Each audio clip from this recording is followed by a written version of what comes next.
Guys, puntahan natin ang tambis.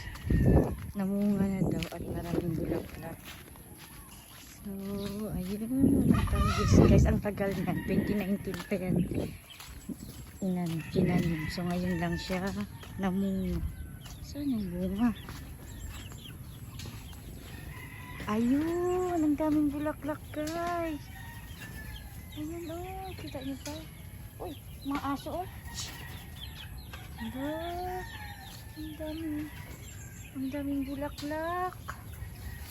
Ayun, tingnan natin, may mga bunga. So, wala, guys. Wala, ang daming bunga.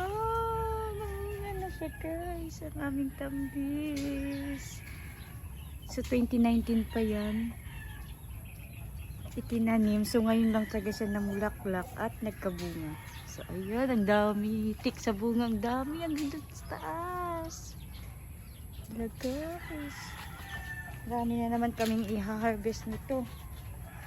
Na prutas. Marami na naman kaming i-harvest. So, mababa lang naman siya. Yun sa taas, oh, ang daming bunga. So, dali lang yan lumaki. Ang tambis. So, yan na, guys.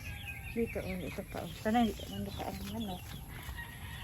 So, ayan. Ayan. Ang daming bunga. So, maliit lang siya, guys. Mababa lang siya.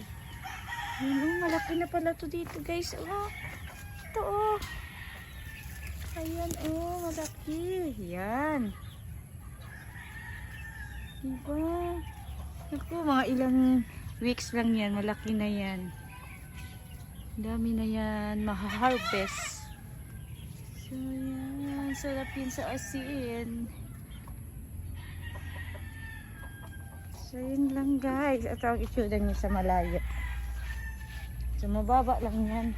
Oh. Yan lang. Pero ang daming bunga.